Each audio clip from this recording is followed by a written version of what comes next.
Starting your career in Toronto doesn't make any sense. There is little room for growth in the city, and you're going to be facing a lot of unfair competition that you're not going to see in other parts of the world. In my last video, I talked about the 10 things that I hate about Toronto. Whoa, I went there. And I actually just listed 9 things. And I think you've noticed I love leaving you on a cliffhanger. So maybe this is number 10, but this is definitely something I thought of mentioning when I had the idea for that video, because right now they're unscripted. I'm just coming at you raw and finding a job. So I'm going to tell you a little bit of a story. I've been working in the restaurant industry for almost 10 years in Toronto, and that's horrible. I I wouldn't recommend that. But that's what I've been doing. I've never planned on it being a career. When I got into the restaurant industry, I wanted to be like a pop star. So it was just supposed to be a part-time job. And, my first video was kind of about that. That never happened decided I didn't want that. Maybe that's an excuse because it didn't happen. But I didn't really go for it because I thought it would be toxic as well.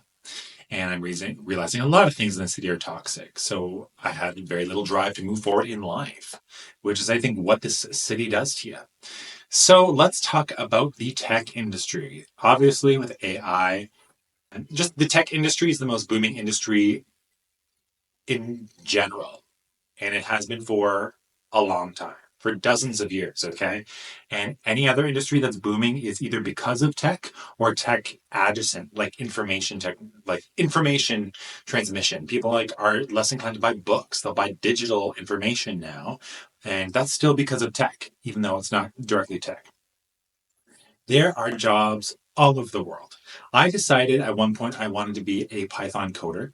I always thought coding was cool, and I always thought computers were amazing. I kind of tell a story about how I built a computer when I was young in another YouTube video, and how I loved that experience. And I was kind of pushed towards technology my whole life because of that. And I've always loved it. I always wanted to learn how to program, but I just kind of was lazy, I guess. And I was really miserable at work, and I just come back from a month-long trip in Asia, and it really opened my eyes. And I was like, "Whoa! I don't want to be in Canada anymore. I want to move to Asia. This is a lot better. I love this culture a lot more. It's so much more fun, and it's just more like." I'll just give you a quick example since it's not what this video is about. But like here, I'm in Toronto, and you walk down the street, and it's like, yeah, it's winter, but like it's bleak. Okay, even the summer, it's hot outside, the temperature's hot, but it's cold. There's no life in these streets. And you're in Asia, and everywhere you go, there's a vibrant energy. There's usually free music around every corner. There's people enjoying themselves and a lively vibe going on everywhere. That's something that really stood out to me in Asia, and I love.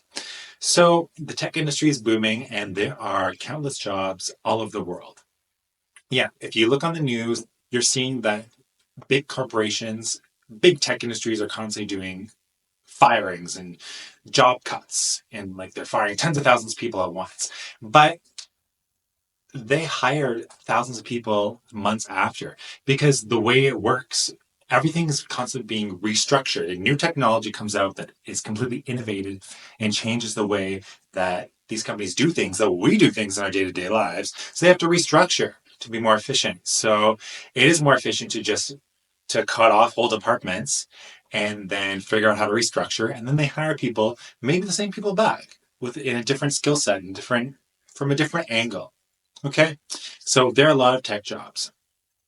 I was at the bar talking to this wonderful gentleman from the Ukraine, and we were talking about how much we hate Toronto, honestly, and how much we don't like Canada. And I was like, yeah, I want to move to Asia.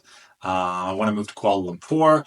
I have to figure out what I can do for a job there. This is kind of my dilemma. I'm trying to figure that out right now. I mean, there is a possibility for me to save money, and I could like purchase um, a work visa.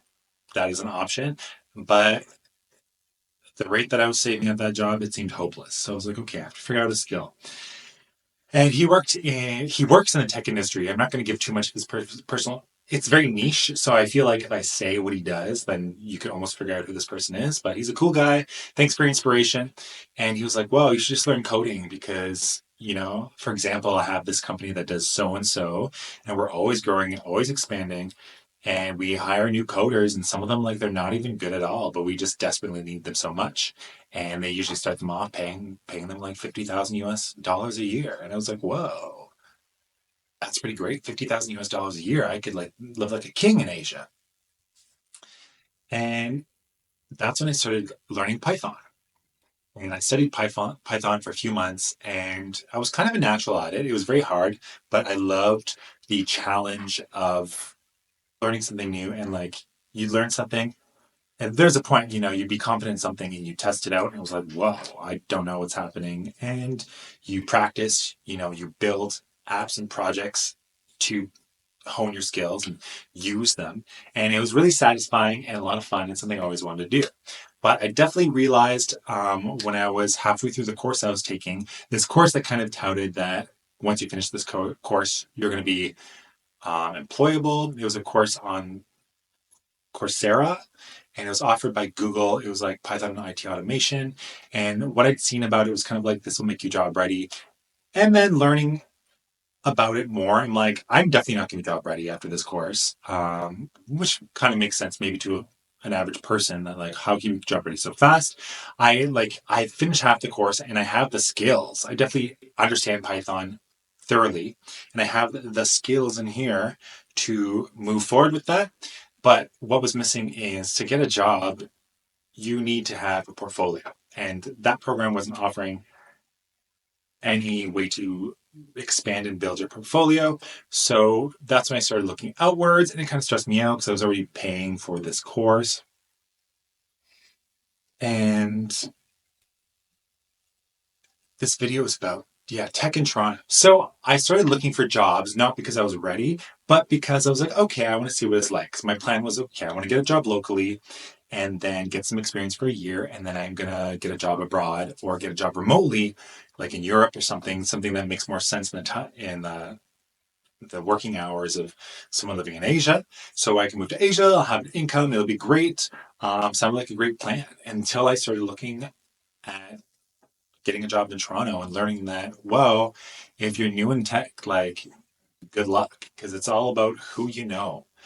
If you have a bachelor's degree, you're underqualified for any tech job in Toronto. Good luck. Even if you have a master, you're going to be competing against people with master's degrees and PhDs for entry level positions that we're talking about are paying 25,000 or 30,000 a year Canadian. Okay, and that's pennies. That's like 15,000 US dollars a year, 20,000 US dollars a year. It's horrible money and a lot of work hours. And the work culture in these Canadian companies is horrible, from what I understand. And the job stability and reliability is particularly hard here.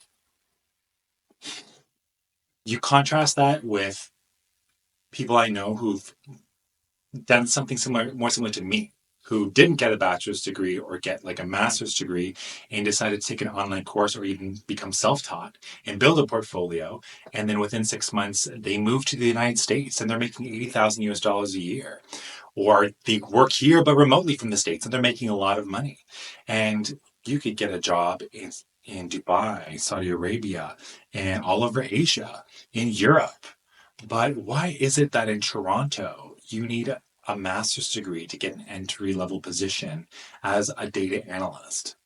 Tell me that.